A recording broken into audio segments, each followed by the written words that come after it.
won't spend too much time on this plant because it's been extensively covered slightly earlier in the video.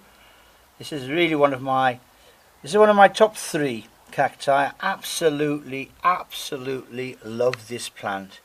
And I often come in here to look at this plant when I'm feeling a little bit down, and the various vicissitudes of life and the things that I have to do that I don't particularly want to do are starting to get on top of me. And I'll come in here and I'll look at this Ferocactus gracilis coloratus. Its red spines glowing sometimes in the spring sunshine, and I can feel my heart lift with joy because I love this plant so much.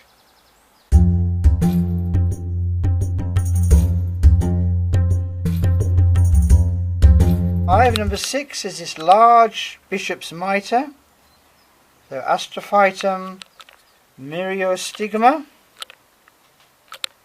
Again, this one is about 4.5, maybe 5 inches across.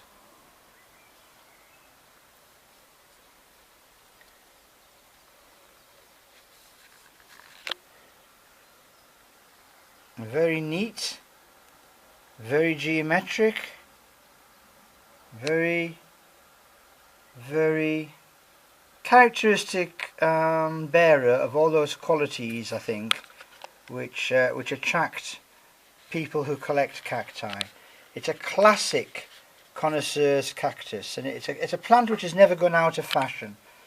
If you see Astrophytum myriostigma variants on eBay, they always sell, and they always command decent prices because the demand for them has remained consistently high. Relatively slow growing, fantastic flowers, unusual for a cactus because it doesn't have spines, obviously, and altogether a very statuesque and eye-catching addition to the show bench. Good morning, and thanks for tuning back in.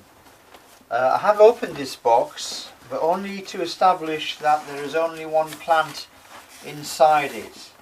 Now, as part of our ongoing exploration into the subfamily Echinocactinae, so that's the North American cactus genus, which includes Echinocactus, obviously, Leuchtenbergia, Astrophytum,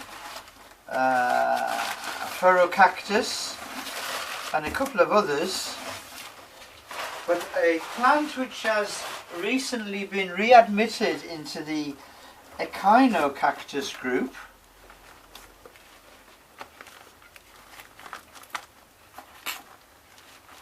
which way is up, is a plant which resides under the, to my mind, glorious sobriquet of the Texas horse crippler.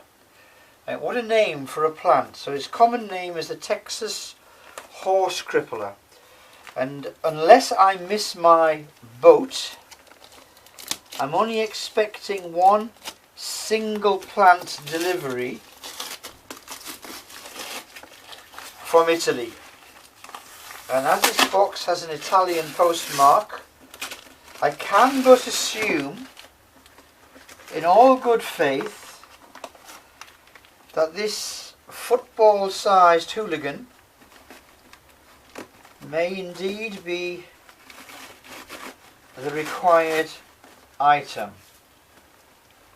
Well, I've had a glimpse, and I haven't made a total and absolute Charlie of myself, because this is indeed that plant. Now, I have to unpack this very carefully because the spines are the dominant feature, and this is a gorgeous plant without any exaggeration or any unnecessary vacuous or determinedly facile hyperbole. This is a gorgeous plant, and we've seen some amazing ferocacti over the past few minutes, and we have also seen this. Now I don't know how much you can see at this stage, but I'm going to take the paper and polystyrene packing away, just so I have an unobscured view, and so do you. So I shall move that slightly and move the scissors.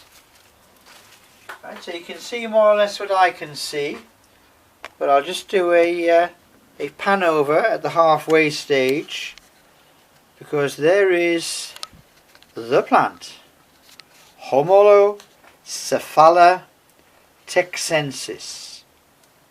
Everybody seems to be using that name still, because it's unique, positioned somewhere between the echinocacti and the ferocacti.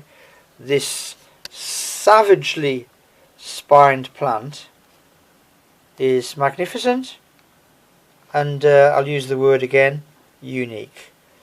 Homalocephala, or Echinocactus texensis. Okay, that's what you can see so far. Okay, let's go back to the uncovering, the demasking. There's a word, isn't there, but it's eluded me temporarily. For that provocative moment when the maiden unclothes herself to her new husband. Is there a word? Well, if there isn't a word in English, there's definitely a word in French.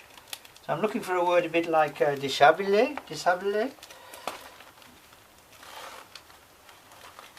And amazingly, and it is amazing, it has arrived all the way from Italy in its pot. Is that even remotely possible? And mostly intact. Look at that, look at that, look at that. You know? Okay, it doesn't have the bright immediate visual satisfaction of Ferocactus gracilis coloratus. It doesn't have that brilliant red, but it does have the same kind of appeal that you find in all of the Ferocactus and to me Echinocactus grouping. That is another fabulous monster. Let us have a look. Now I'll straighten the plant up in a minute because it's become slightly moved in its pot, so it's a bit angular, and I can unangularize it and make it pretty straight. But I just thought I'd give you an instant glimpse of what I can see. So how big is this plant? Well, it's about 6 inches across, it's about 5 inches high, and it's completely and absolutely perfect and unmarked, and it has a gold or a light brown woolly crown, which you would expect from the Echinocactus group. They all have woolly crowns, and it has something of the savage spination of a Ferocactus, but the flowers apparently and the genetics are more akin to the Echinocactus. But I just love that name, Homalocephala texensis. And again, from my memory, I remember reading at the age of, what was I, 11? So well over 40 years ago. I remember reading Scott's little observer book of cacti and succulents. That was the only book I could afford. Well, I couldn't afford it. My granddad actually bought it for me, my grandfather. And I read that book literally every free minute I wasn't at school. Backwards, forwards, forwards, upwards. I knew every illustration, every photograph, every word. And that's where I got my my love from cacti from. And I only had 2 cacti, a small Pachycereus pringley and a non-cactus, a succulent Forcaria. And I cherished those plants, and I looked at those plants, and of course, being a child, overwatered the poor things because I just wanted to be with them and to do things to them but they weren't a dog. They didn't respond very well to being overwatered, and they lingered for a couple of years, poor things, and eventually I think drowned out of my over affection.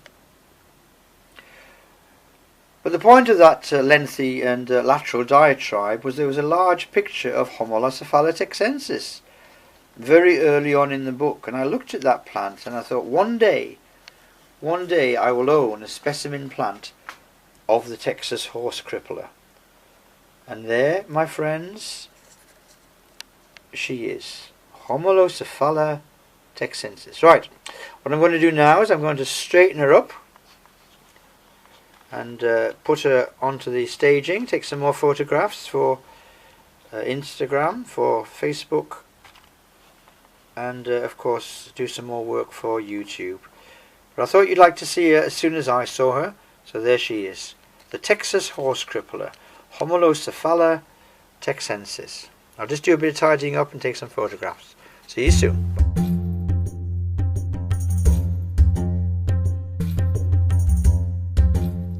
I think this is specimen plant number 7. So this is the Homalocephala texensis that has already received extensive coverage, so I won't spend too much time on this one. So this is about 3 months after that other section was filmed.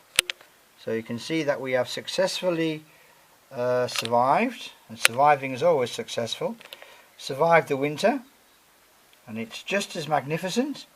It's still got that beautiful yellow woolly crown, so typical of the Echinocacti, and you can see it's making new spines here. So this is the new spring growth, as you see those red spines coming through. Now these two Astrophytum capricornae here are almost subspecimen size. So these are about 3 inches and about 3.5 to 4 inches high, but they're not quite as large as the other Astrophytum specimens, so we're not going to include them. See the cunning way I actually included them by saying we're not going to include them. So anyway, the purpose of this was the Homalocephala texensis, the large one. Beautiful plant, absolutely beautiful, perfect, geometrical, and in every way lovely.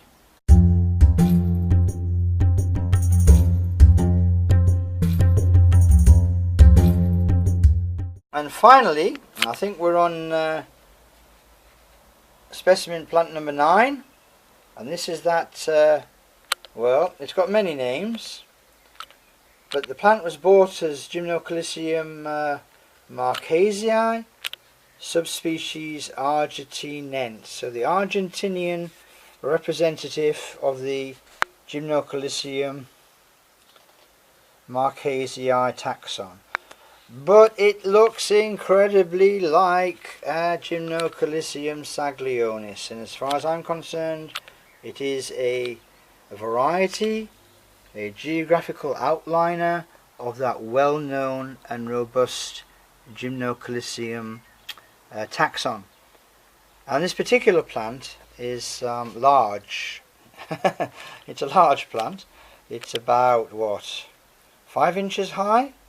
And altogether the whole cluster is about 6 inches across, with approximately 15 heads sprouting quite happily from around the base.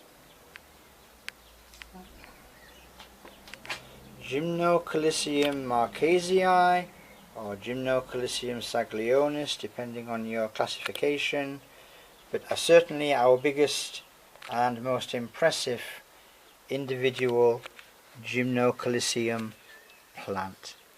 So I'm going to leave it there. In fact, I'm going to leave it there. So it's goodbye from Cactus Bulbs and Succulents, it's goodbye from Kirkstone, and it's goodbye from this wonderful specimen Gymnocalycium.